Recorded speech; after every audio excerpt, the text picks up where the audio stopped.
Le président de la République de Madagascar, Andry Rajoelina, a accepté la démission du gouvernement remise le 10 juillet 2024 par Christian Tshai, Premier ministre. La reconduction de Christian Tshai en janvier 2024, après la réélection d'Andry Rajoelina à la magistrature suprême, avait été placée sous le sceau de la continuité. En poste depuis le 4 juin 2024, où il avait été nommé Premier ministre de consensus à l'issue de la fronde menée par les 73 députés contre Hairy Rajaona-Rimampianina, ancien président de la République. Christian Tshai détenait un record de la longévité au poste.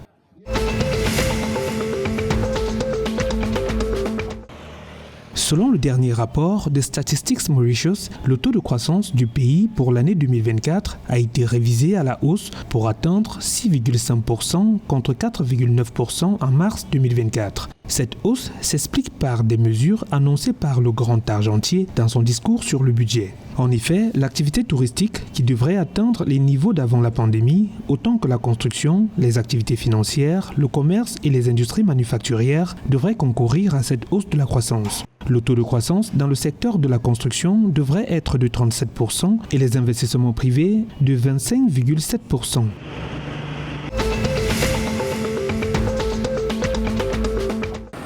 Pour la deuxième fois en 2024, le personnel soignant du Centre hospitalier national Marouf de Moroni se prépare à une grève de 72 heures du 18 au 20 juillet 2024. À l'origine de cet autre mouvement d'humeur, des contestations du processus de recrutement avec environ 500 agents fictifs recensés dans les rangs de l'effectif, mais aussi des revendications restées sans réponse, notamment l'irrégularité des salaires et des conditions de travail jugées insatisfaisantes. Les grévistes dénoncent une exploitation du personnel soignant qui se traduit par une masse salariale artificiellement gonflée à des fins de détournement de fonds.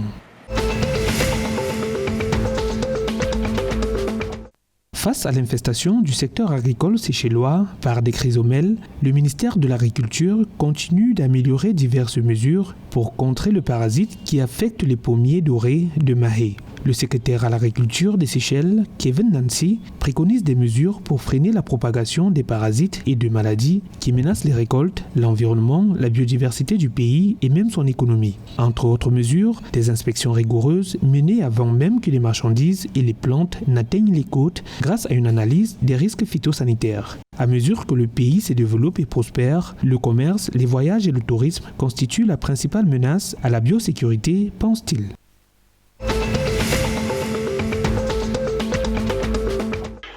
L'Ouganda est sorti grand vainqueur du tournoi de rugby, le Mauritius Sevens, avec une performance remarquable durant les 2 manches de la compétition en démontrant un niveau constant.